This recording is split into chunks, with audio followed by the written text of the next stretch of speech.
So wala na, hindi na nagbi-blink. Wala nang ilaw na lumalabas. So andar na ta. Start. Oh, ayaw pa rin. Baka kailangan i-clear yung DTC. Yan na.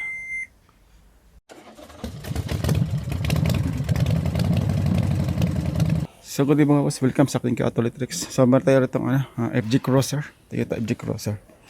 So ang unit na to, so ang issue nito nagpalit sila ng AC evaporator. So nagpagbalik nila nung mga tinanggal, ang nangyari, naging ano na lang siya, crank on start, cranking na lang, ayaw na umandar. Saka ito, umilaw na rin yung airbag light. So yan na. So start ko, crank natin. Yan. So cranking na lang siya.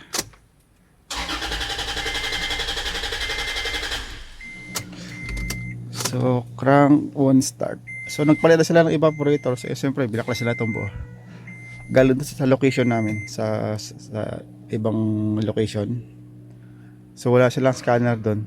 Kaya sabi ko, po-check nila lahat ng mga tinanggal nila, review nila, baka nila naibalik. Eh naibalik naman daw kasi doon lang sila nagtanggal. Yung sakit na kasi doon sa gilid na yan. May sakit doon. Tapos ito sa manibela. So ito napansin ko dito. Yan na, nagpa-flashing yung sa immobilizer yung lock. Yan na. So kaya sa airbag umilaw. So wala kasi silang scanner doon. Wala silang diagnostic tools kaya dilala ito sa amin. So check na lang natin kung anong issue nito. Baka meron silang hindi na ibalik na nasakit pa. Kasi sabi nila dito lang silang nagtanggal dito sa side na to, sa manibela. Saka doon. Saka yung immobilizer dito, immobilizer module. Diyan sa gitna, sabi din naman nila tinanggal daw, hindi man nila pinakailaman yung sakit. Basta itong cover na buo tinanggal nila. So pagbalik, cranking na lang. Ayun naman dar. So scan ko muna kung anong issue nito bago ko reviewin yung mga pinagbabaklas nila. Para matumbok natin kung anong problema.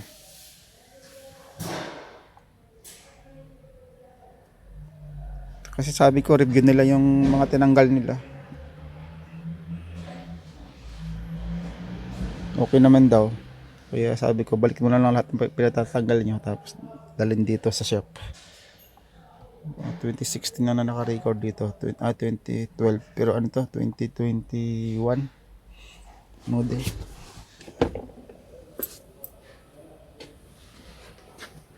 Ano model pa to?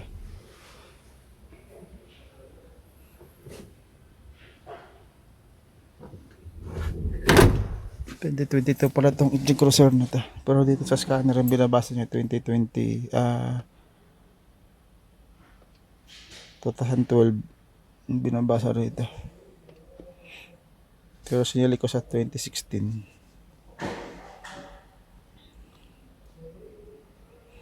So check na lang natin bago siya kalasin.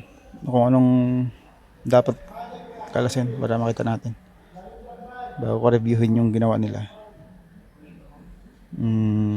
Ito sa airbag SRS SM. Sa imo wala pa.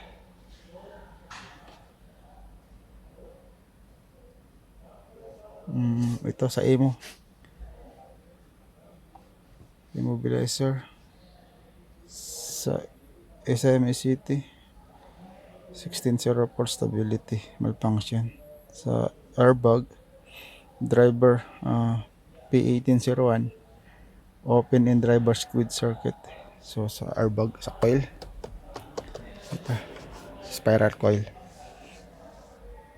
Tapos itong tire monitor C2121 can't receive a data from transmitter. So ito yung immobilizer. B2784 current immobilizer. So enter natin. Read code. Antenna coil. Antenna coil open or short. Sa antenna coil na to.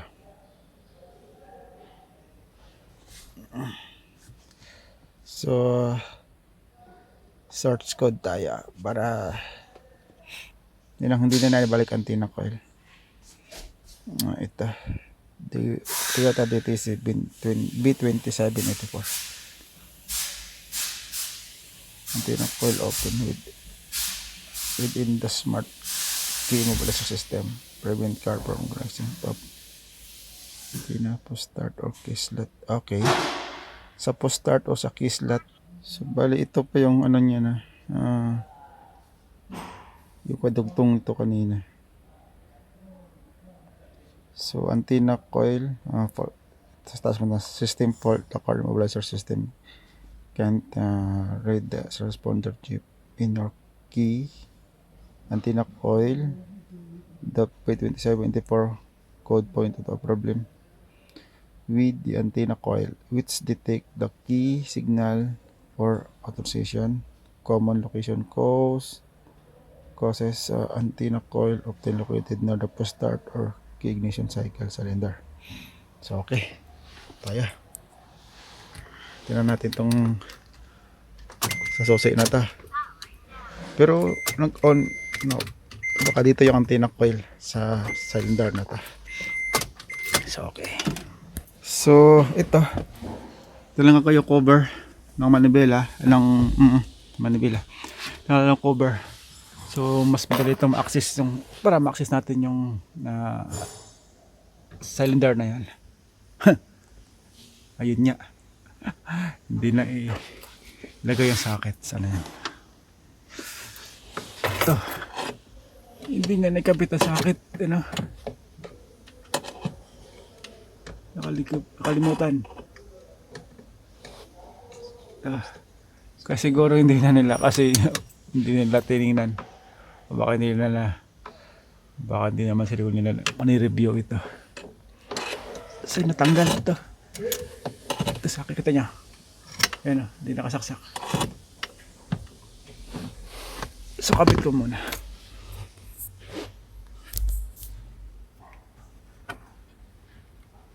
Kabit muna natin. Sana pumasok kamay ko. Aray, sakit. Naipit. Check natin. Kasi sa location kasi kasi may time na dagdag bakit tinatamad na silang magtrabaho sa amin dito sa location namin sa ibang area. Ayaw nilang, yun ang mahirap pag mayroon kang alam na pagdadalhan ng problema nang may magsosolve na ibang tao na ibang shop, tinatamad na sila troubleshoot. Isipin na lang, yan muna, padala sa ibang location yan. Sa main workshop, padala natin doon. Kasi kami ito yung main. Saka wala silang scanner doon. Siguro tatamad na mag-review. So hindi ko magkabit. Yan ang problema po sa location. So, hindi ko may kabit. So, ayan, nakakabit na. Saka may airbag pa pala ito. So, okay naman tong squid socket. Baka ito na siguro, coil na siguro ay problema na ito. So, check natin. Paanda rin.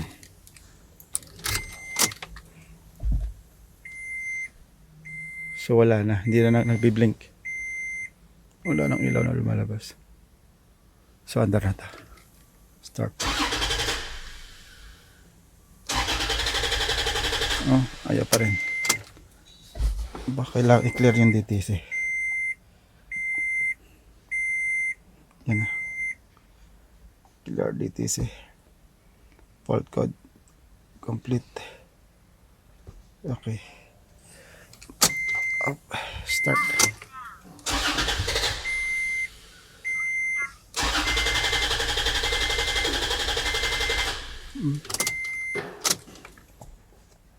Read fault code. Wala na. Wala nang code. Clear natin lahat. Wala na. Smart detection.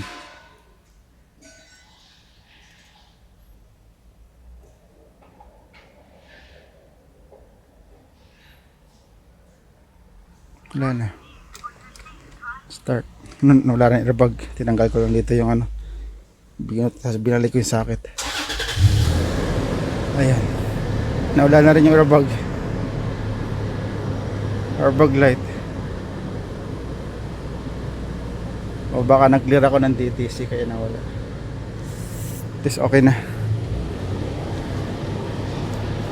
Yun lang ang issue. Natanggal yung hindi nila naibalik. So ako na ibabalik yung cover na yan. Ito. So magpapalitan ako ng spiral. Baka babalik din to mamaya. Baka bumalik to. Yung airbag coil na yan.